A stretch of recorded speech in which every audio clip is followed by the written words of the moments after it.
नमस्कार, मैं हिमांशी राजपूत और आप देख रहे हैं भारत एक्सप्रेस डिजिटल।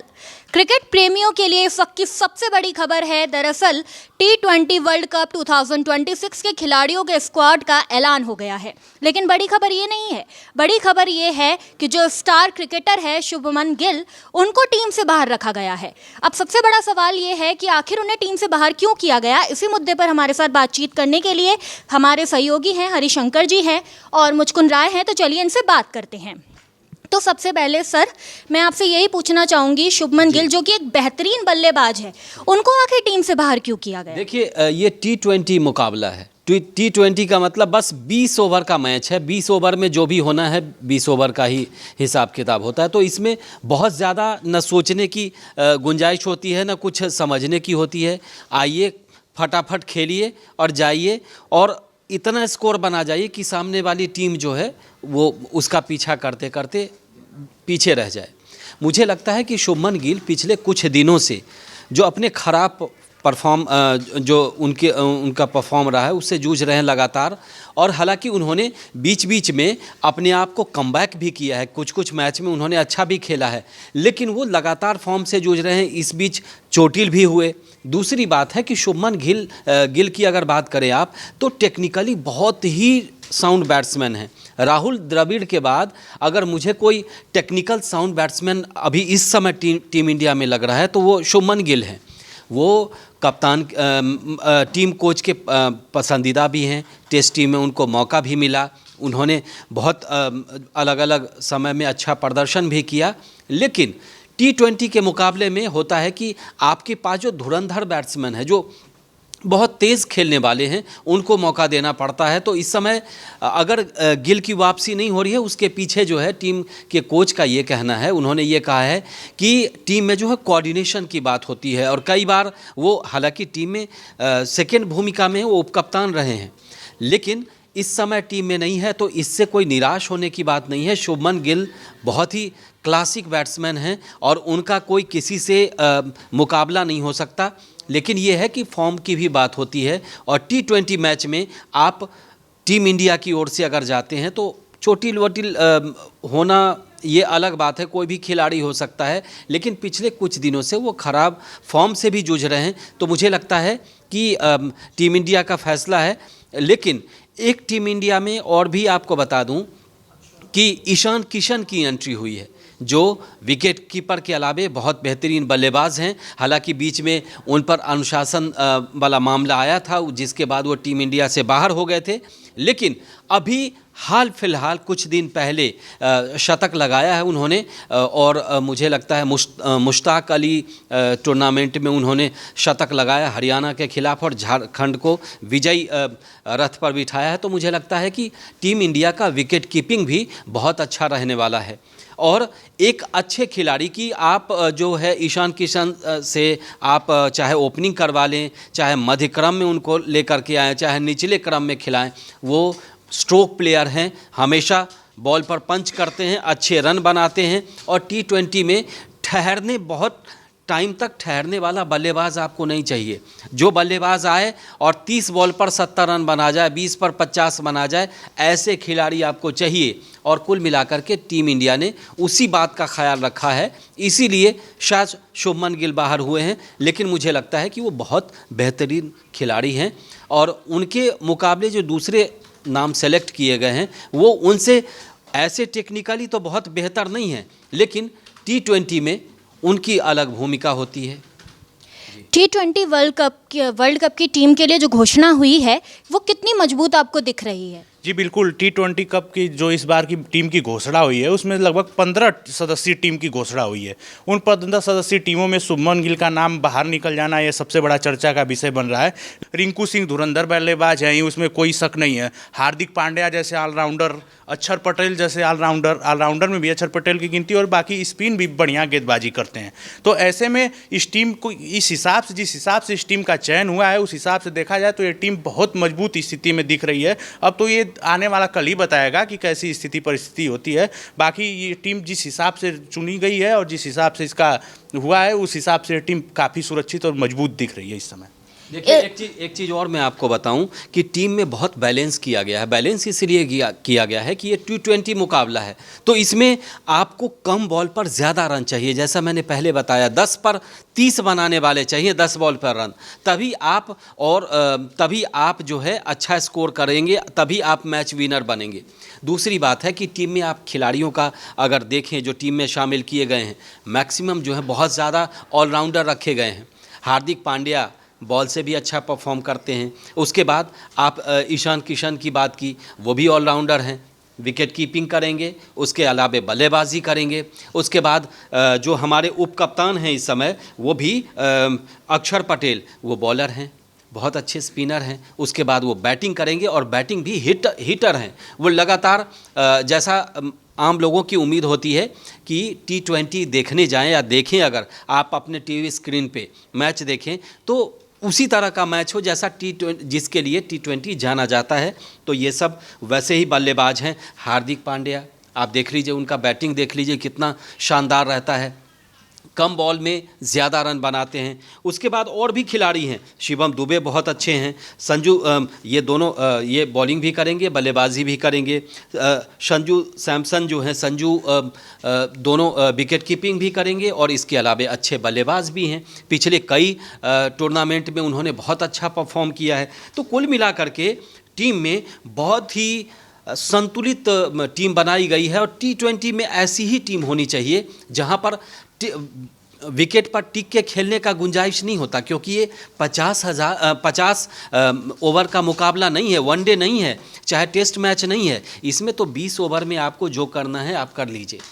21 उसके बाद एक बॉल ना एक्स्ट्रा मिलना है ना ये होना है। आपको 20 ओवर में अपना पूरा बेस्ट दे देना है और बेस्ट तभी होगा जब आप कुल मिलाकर के स्कोर कम से कम 200 रन के आसपास ले जाएंगे, 150 क्रॉस कराएंगे तो थोड़ी सी उम्मीद बढ़ेगी जीतने की, और 200 चले गए तो फिर उम्मीद और ज़्यादा हो जाएगी। तो मुझे लगता है कि बहुत अच्छी टीम है इस बार, और टीम इंडिया के लिए तो वाकई में इस बार फिर मौका है कि हम वर्ल्ड कप वापस लेकर के इंडिया में आएँ। देखिए, जब एक टीम की बात होती है तो टीम में कुछ लोग बहुत मजबूत होते हैं, लेकिन ऐसा नहीं है, कुछ लोग काफ़ी वीक भी होते हैं। तो क्या लगता है इस टीम में सबसे कमज़ोर कड़ी कौन सी होने वाली है? इस टीम में कोई कमज़ोर कड़ी नहीं है। मैंने सारे खिलाड़ियों का नाम आपको बताया, सब अच्छे हैं और सबने अभी हालिया टूर्नामेंट में सबने अच्छा परफॉर्म किया है। इसमें कमज़ोर कड़ी कोई अगर साबित हो सकते थे तो उनको शामिल ही नहीं किया गया है। जो मान लीजिए कोई चोटिल है तो उसको कमज़ोर कड़ी आप नहीं कहेंगे। अब किसी को चोट लगी है तो अपना बेस्ट कैसे दे पाएगा? तो ऐसे है। हालांकि कुछ खिलाड़ी बाहर हुए हैं जिनसे लोगों को काफ़ी, उनके फैंस को काफ़ी उम्मीदें थी कि वो उनकी वापसी होगी, लेकिन T20 में जगह नहीं मिलने का ये मतलब नहीं है कि वो अच्छे खिलाड़ी नहीं हैं।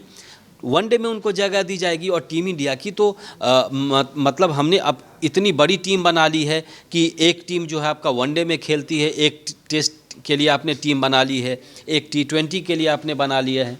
तो बहुत अच्छा है इस समय इंडिया का जो है कुल मिलाकर के ओवरऑल क्रिकेट टीम जो है वो बहुत अच्छी है। और हमारे पास इस समय चॉइस हैं कि आप नए खिलाड़ी को मौका दीजिए और अपनी अलग अलग व्यवस्था में हर तरह के पिच के लिए अलग अलग खिलाड़ी को हम मौका भी दे रहे हैं। और हमारे खिलाड़ी विदेश में हो चाहे देश के पिच पर हो, हम बहुत अच्छा परफॉर्म कर भी रहे हैं। लेकिन इस बार का मुकाबला जो है वो भारत के लिए बहुत ही आसान तो नहीं कहेंगे, लेकिन भारत के लिए बहुत दिलचस्प रहेगा, क्योंकि टीम बहुत संतुलित और युवाओं की टीम है। मुझे लगता है कि जोश हाई है टीम इंडिया का, और T20 में हम बहुत अच्छा परफॉर्म करने वाले हैं और हो सकता है कि ट्रॉफी इस बार भी हमारे पास ही, भारत के पास ही रहे।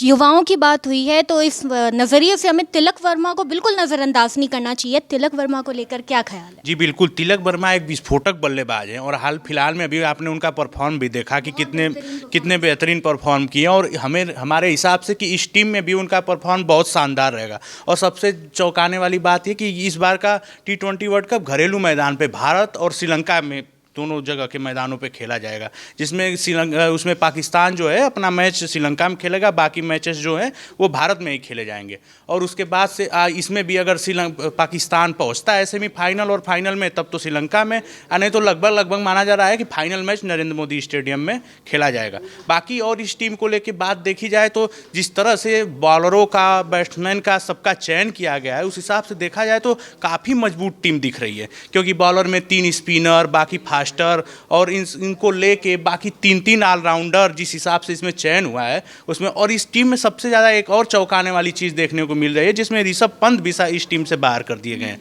ऋषभ पंत को हाल फिलहाल में पहले चोट लगी थी, उसके बाद उन्होंने पदार्पण किया, लेकिन फिर इस टीम से बाहर हो गए। उसकी वजह मैं बताऊंगा। T20 जो अभी IPL जो हुआ था उसमें ऋषभ पंत बहुत अच्छे परफॉर्म उन्होंने नहीं किया, हालांकि उनकी टीम भी बहुत ज़्यादा अच्छा परफॉर्म नहीं कर पाई।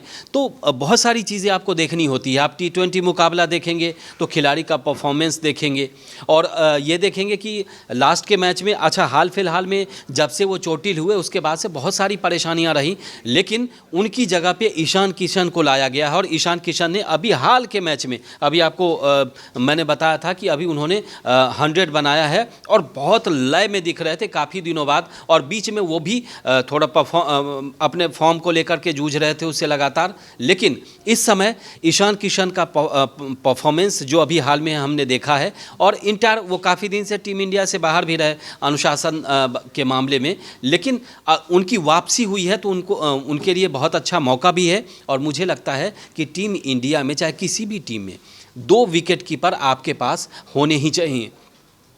तो एक ईशान किशन है और दूसरे भी हैं, तो कुल मिलाकर के संजू सैमसन है और दोनों अच्छे बल्लेबाज हैं दोनों। लेकिन ईशान किशन का है कि वो स्ट्रोक प्लेयर हैं, वो मैदान पर रहेंगे तो ज़्यादा देर रुकने का इंतज़ार नहीं करते हैं, वो आएंगे अपना बेस्ट दे करके चले जाएंगे। और यही T20 में चाहिए, क्योंकि हर बल्लेबाज के जो पल्ले आता है 2 ओवर आएगा, 3 ओवर आएगा, 4 ओवर आएगा, 5, कोई ऐसा बल्लेबाज नहीं होता इसमें वनडे या टेस्ट मैच की तरह की आया और 50 ओवर खेलता रहा, 200 ओवर, ऐसा कुछ नहीं होता। आपको 20 ओवर में के अंदर ही आपको बेस्ट स्कोर देना है ताकि आप अपनी टीम को जिता सकें। तो मुझे लगता है कि अच्छी टीम है और टीम इंडिया के लिए ये बहुत अच्छा मौका है कि एक बार फिर हम वर्ल्ड कप जीतें। और मुझे लगता है कि टीम इससे बैलेंस, इससे बेहतरीन हो नहीं सकती।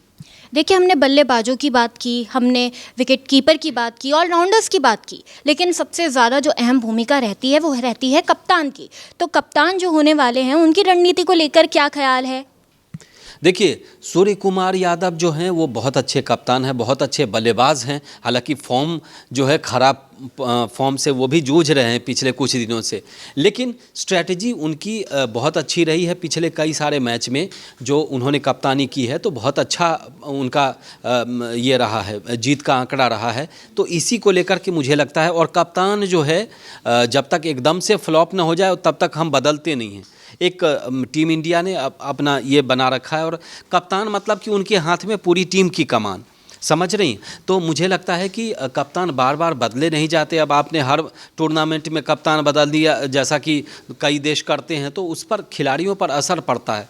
तो टीम लीडर अगर एक ही रहे और उसको मौका दिया जाए तो मुझे लगता है कि मैदान में अपना सेटिंग बिठाने में, मैदान में अपना फील्डिंग में हो, चाहे बल्लेबाजी की रणनीति को लेकर के हो, दूसरी टीम को मात देने की का आकलन हो, तो इन सब मामले में सूर्य कुमार यादव, चूँकि ये मुंबई क्रिकेट एसोसिएशन वाले हैं तो इस काम में वहाँ के लोग माहिर होते हैं, या तो मुझे लगता है कि बहुत अच्छा उनका अपना परफॉर्म शुरू से रहा है। और वो बड़े शांत स्वभाव के भी हैं। कई बार एग्रेशन उनका बल्ले में दिखता है, लेकिन वो आपको लड़ते नहीं दिखेंगे बहुत जल्दी। तो कुल मिलाकर के कप्तान अच्छे हैं और उन्हीं पर टीम इंडिया ने भरोसा जताया है, और ये भी उम्मीद है कि इस बार वो खुद भी अपने बल्ले से भी बहुत अच्छा परफॉर्म करेंगे। अब ये देखना दिलचस्प होगा कि T20 वर्ल्ड कप के लिए जो नई टीम की घोषणा की गई है ये मैदान में कितना सही साबित होती है। इस पर आपकी क्या राय है, हमें कमेंट में ज़रूर बताएं। देखते रहिए भारत एक्सप्रेस। धन्यवाद।